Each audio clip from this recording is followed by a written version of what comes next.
manifestation of the divine, is part of God's creation.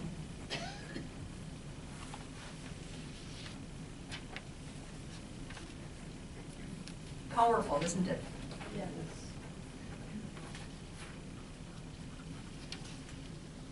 What's that saying to you right now? What's rumbling in your mind, in your heart, as you read that? Well, the arrogance of our cultures are not failed attempts at being you. That's a blow to our white ego. Yes. Good. Good. What else? What did she say? Oh, the arrogance. Other cultures are not failed attempts at being you. That's a blow to our ego. Because we think that we As are. Americans. Everybody wants to be like us. White people. Because we may even think we might be the superior race. Did anyone else ever think of that? Yes, Marita. I was just thinking about what it would be if each one of us or everybody in the world would accept that, and how different the world would be if they accepted each other, that we are a unique manifestation instead of one having the power, one being better than the other. What a difference. I guess just gives me the encouragement to keep on working for it. Good. And it has to start where? With me? Myself? Then it has to start with the community that I belong to. Maybe some committees that you belong to. The church community you belong to. But it's got to start with here. And that's what we're going to be looking at today is how can we do that? Is it going to be easy? No, it's not going to be easy. It's going to demand a real change, a real transformation. It just makes me think of how missionary we are in our daily lives and everyday stuff. That's right.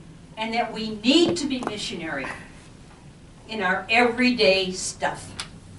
It's a good way of putting it. We need to be missionary. So those of you who have had the opportunity to really move from that cultural center where you felt so comfortable to the edge or to the borders,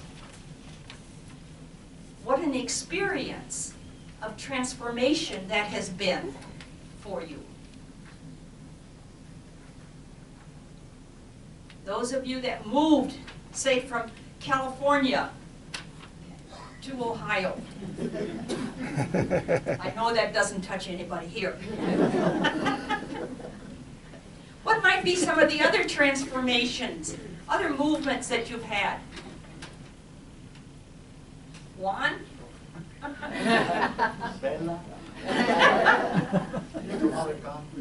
From other countries? Change your language, change what else?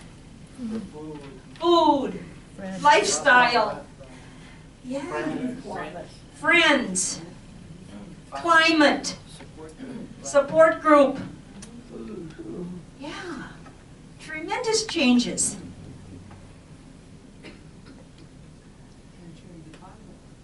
Good, exactly. Your name?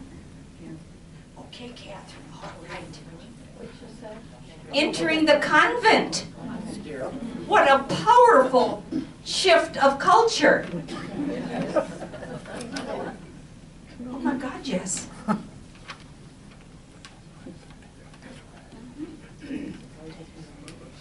Pardon me? It surprises me I managed. It surprises her that she managed it. Well, God's grace is always there. That's right. Okay, so let's just read this one more time and just let it enter into you, into your mind and into your heart, into your gut. Let's read it together. The world is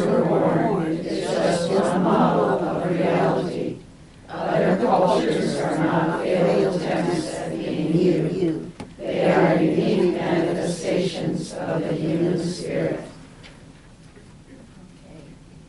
Stick this up on your mirror or someplace so that you see it often. Okay, let's turn it over.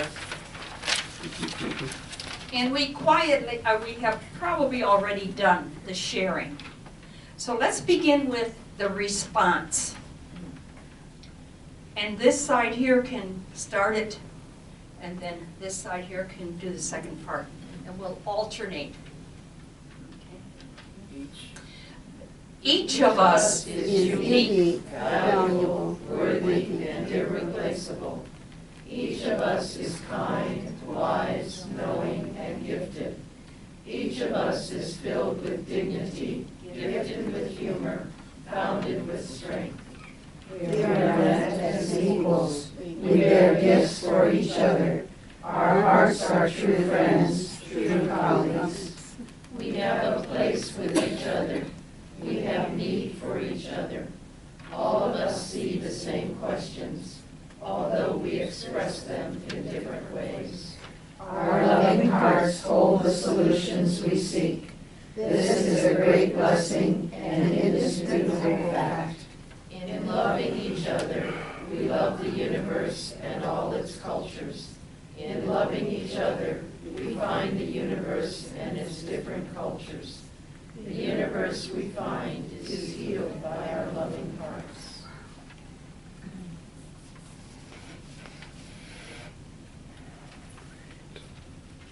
Just take a moment, and if there's any particular intention that kind of focuses on this, either to encourage it or where we have experienced the lack of it, we could offer those. And certainly as we look at the global reality today, it's there.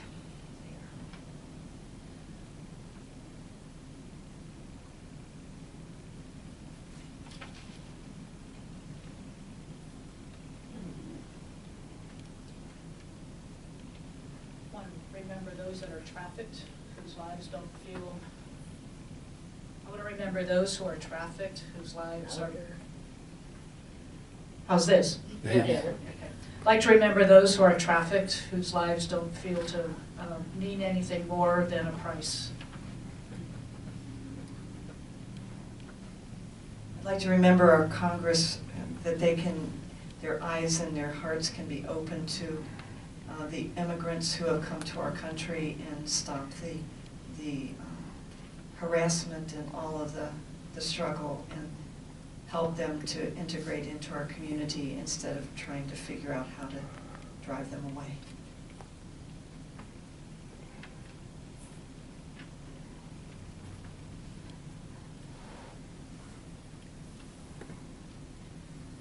That our own hearts may be broken open to make room for other ideas and other peoples.